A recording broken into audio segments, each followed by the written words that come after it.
बिस्मिल्लाहिर्रहमानिर्रहीम। आज हम माश की दाल बनाएंगे ढाबा स्टाइल में, जो बहुत अच्छी और टेस्टी बनती है।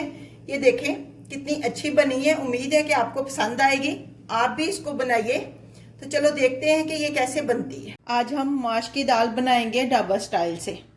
तो चलिए शुरू करते हैं। 2 प्याज हमने लिए हैं, उनको काट लिया है। अब हम इसमें आधा कप जो है वो ऑयल को ऐड करेंगे। इसमें दाल में ऑयल ज़्यादा यूज़ होता है, दाल में ऑयल ज़्यादा यूज़ होते हैं, इसलिए हमने आधा कप डाला है।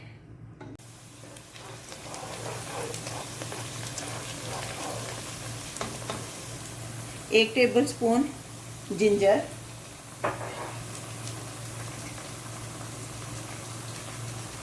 एक टेबल स्पून गार्लिक पेस्ट है।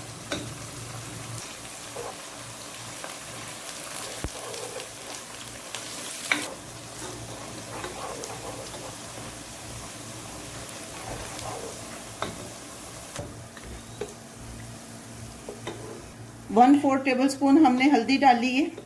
आधा टेबल स्पून हम रेड चिल्ली डालेंगे। 1 टेबल स्पून नमक है।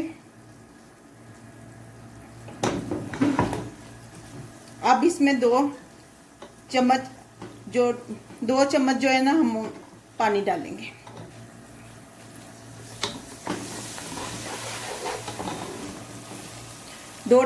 दो हमने टमाटर काट लिए थे, वो डालेंगे अब इसमें।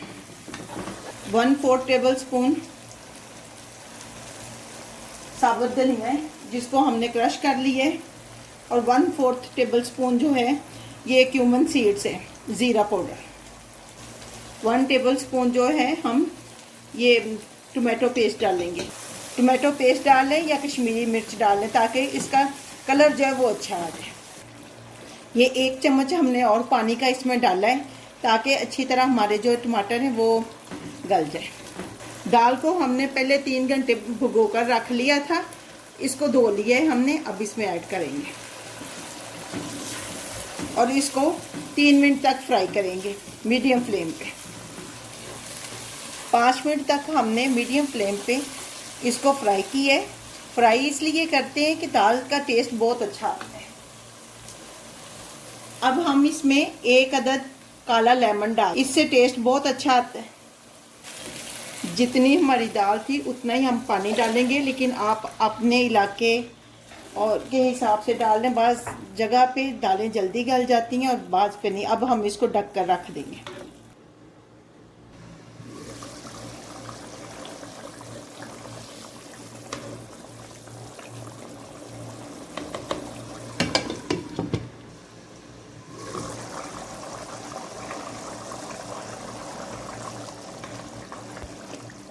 अब हम इनको रिमूव कर देंगे।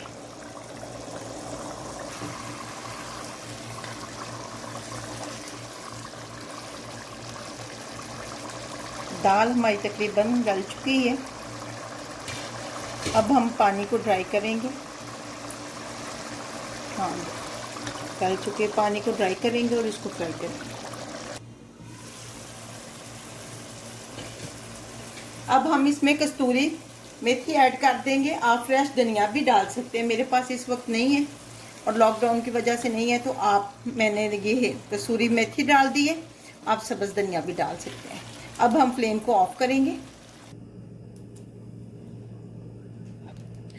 ये देखें जी, हमारी दाल जो है बनकर तैयार हो गई है। बहुत टेस्टी बनी है, आप भी बनाएं। उम्मीद है कि आपको अच्छी लगेगी। अगर आपको ये वीडियो अच्छी लगती है तो प्लीज़ इसको लाइक और सब्सक्राइब करें।